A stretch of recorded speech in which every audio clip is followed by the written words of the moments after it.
Le monde n'a jamais été tendre. Il ne t'attendra pas. Il ne ralentira pas parce que tu souffres. Et si tu n'apprends pas à encaisser, il t'écrasera sans même te regarder. Mais voilà la vérité que personne ne veut entendre. La vie ne récompense pas ceux qui se plaignent. Elle récompense ceux qui résistent. Tu vas tomber. Tu vas échouer. On va rire de toi. Tu vas douter de tout, même de toi-même. Mais c'est justement là que tout commence. Parce que la différence entre ceux qui réussissent et ceux qui abandonnent, ce n'est pas la chance. Ce n'est pas le talent. C'est cette voix dans leur tête qui murmure quand tout s'effondre. Continue. Elon Musk l'a vécu quand ses fusées explosaient et que ses comptes étaient vides. Denzel Washington l'a dit à ses étudiants quand il leur parlait de tomber. En avant. Rocky l'a crié sur un ring imaginaire pour rappeler qu'un coup encaissé vaut mieux qu'une fuite. Tous différents. Tous brisés à un moment. Mais tous portés par la même conviction. Ce n'est pas la douleur qui te définit. C'est ce que tu décides d'en faire. Alors aujourd'hui, pose-toi une seule question. Combien de coups es-tu prêt à encaisser pour devenir la personne que tu prétends vouloir être? Parce que la vie, elle ne te doit rien. Et pourtant, elle te laisse une chance, celle de te relever. Encore et encore. Le monde ne tourne pas autour de toi. Il ne s'arrête pas quand tu pleures, et il ne te félicite pas quand tu fais juste le minimum. La vérité, c'est que la vie ne fait pas de cadeaux. Elle teste, elle frappe, elle arrache, et à chaque coup, elle observe une seule chose. Est-ce que tu vas rester au sol ou te relever? Ce n'est pas un film.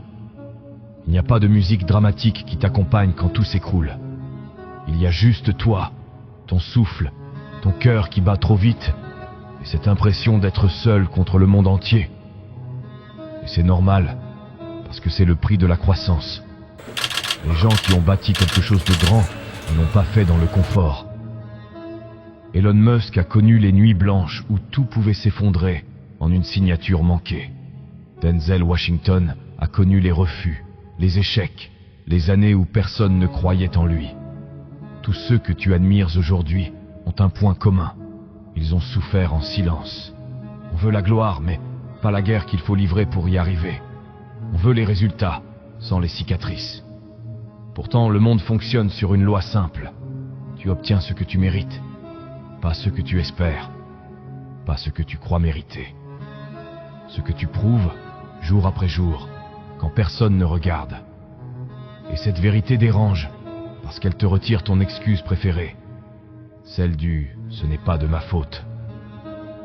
Non, ce n'est pas la faute du système, ce n'est pas la faute de tes parents, ni de ton passé, ce n'est même pas la faute de la vie. Tout commence le jour où tu décides de reprendre le contrôle.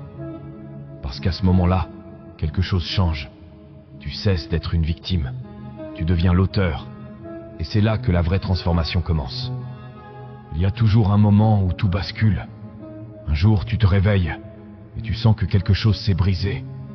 Tu as tout donné, tout tenté, et pourtant, tout s'effondre. L'entreprise dans laquelle tu as mis ton cœur s'écroule. Les gens en qui tu croyais disparaissent. Les promesses s'évaporent. Et tu restes là, face au vide, à te demander si tu n'as pas tout gâché. Elon Musk a vécu ça. 3 fusées qui explosent, des millions perdus, un divorce, une veille de Noël où tout tenait à une signature. Imagine ce que ça fait d'avoir le monde entier qui te regarde tomber, les médias qui t'appellent un fou, tes proches qui te disent d'arrêter. Tu fais semblant d'aller bien, mais à l'intérieur c'est le chaos.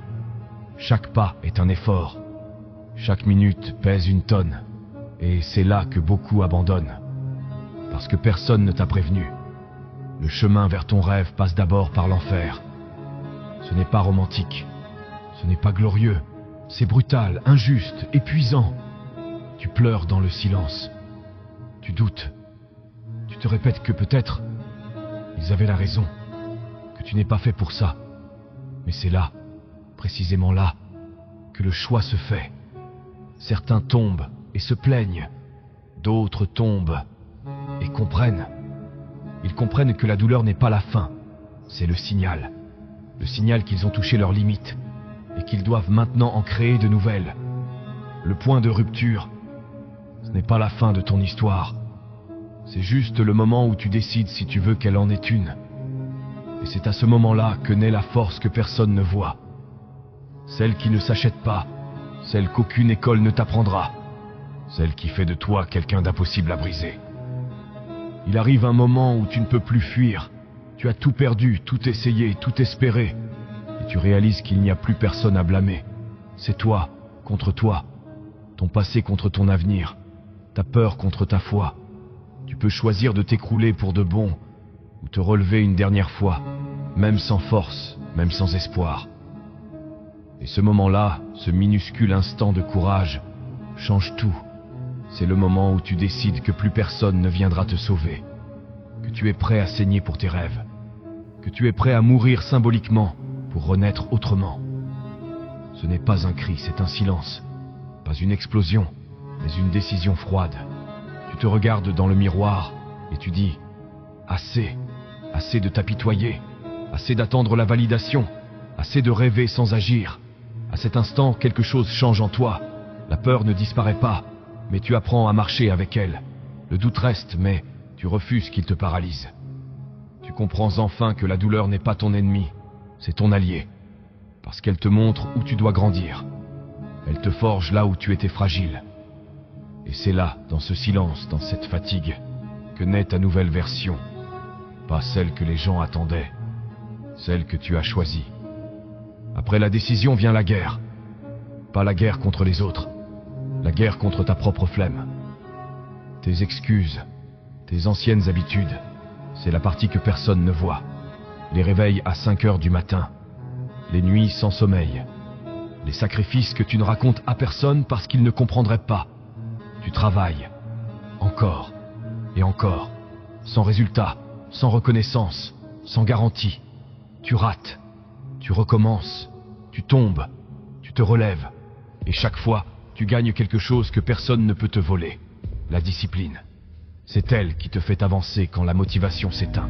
C'est elle qui te garde concentré quand tout le monde te dit d'arrêter.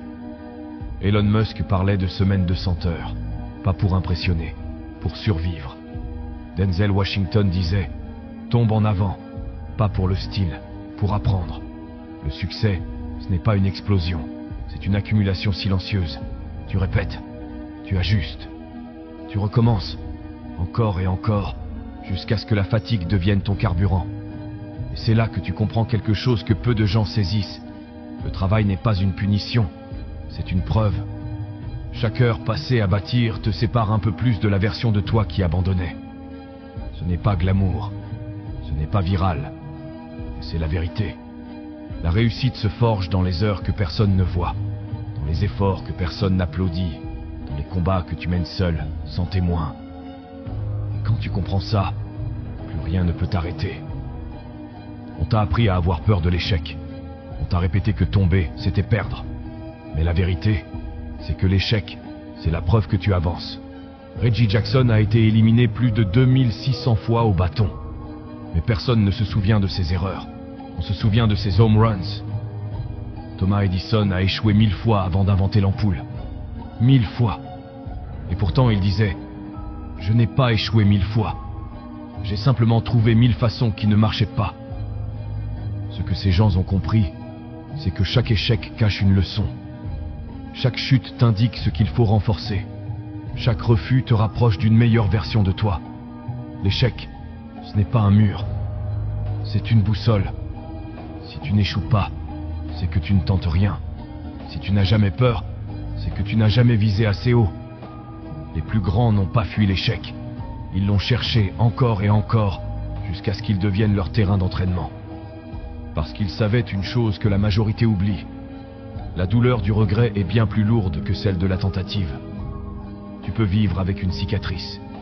Tu ne peux pas vivre avec le vide de « j'aurais pu ». Alors échoue, tombe, rate, mais tombe en avant. Rate avec intention. Parce que chaque coup reçu, chaque perte encaissée, forge une endurance que personne ne peut enlever. Et un jour, quand tu regarderas en arrière, tu comprendras que toutes tes défaites t'ont préparé à ton moment de victoire. Le monde veut te convaincre que tu n'as pas de pouvoir, que tu es une victime des circonstances, de la chance, du système. Mais écoute bien, tu es toujours en contrôle. Tu ne contrôles pas ce que la vie t'envoie, mais tu contrôles la façon dont tu y réponds. Et c'est ça, la vraie liberté. Quand tu comprends que tu es responsable de tout, même de ce qui te dépasse, tu reprends le volant de ta vie. Ce n'est pas une charge, c'est un pouvoir. Parce que tant que tu te considères comme une victime, tu restes prisonnier. Mais le jour où tu assumes, même tes erreurs, tu deviens intouchable. Tu ne dépends plus de la validation. Tu ne dépends plus du regard des autres. Tu deviens celui qui construit, celui qui avance, celui qui protège ce qui lui appartient. Et protéger, ce n'est pas que défendre ce que tu possèdes, c'est honorer ce que tu es, ton intégrité, tes valeurs, tes rêves. Parce que si tu ne protèges pas ton rêve, quelqu'un d'autre viendra le déformer. Tu veux être libre? Alors sois responsable. Assume tout. Le bien, le mal, les erreurs, les réussites. Parce qu'un homme ou une femme qui assume, c'est quelqu'un que rien ne peut contrôler. Et c'est là que tu comprends que la vraie puissance, ce n'est pas dominer le monde, c'est te dominer toi-même. Quand tu atteins ce point, quand tu regardes ton passé sans haine et ton avenir sans peur, tu deviens inarrêtable. Un jour, tout s'arrêtera. Les lumières s'éteindront, les applaudissements cesseront, et il ne restera que toi et ta conscience. Et là, une seule question te hantera. Ai-je vraiment tout donné? Pas ai-je gagné? Pas ai-je été reconnu? Non. Ai-je eu le courage d'essayer? Parce que la vraie tragédie, ce n'est pas de mourir pauvre ou inconnu. C'est de mourir en sachant que tu n'as jamais tenté d'être pleinement toi-même. Les Brown disait, « Sur ton lit de mort, les fantômes de tes rêves inachevés viendront te regarder et te demander « Pourquoi ?» Alors, vis de manière à ce qu'il n'y ait aucun fantôme autour de ton lit. Crée, risque, apprends, échoue, recommence. Parce qu'à la fin, le seul vrai échec, c'est de ne pas avoir essayé. Ton héritage, ce n'est pas ce que tu laisses derrière toi. C'est ce que tu construis chaque jour, quand personne ne te voit.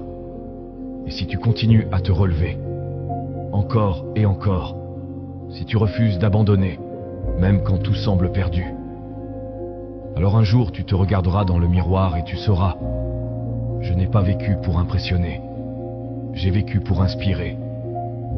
Si tu as ressenti quelque chose en écoutant ces mots, ne laisse pas cette flamme s'éteindre.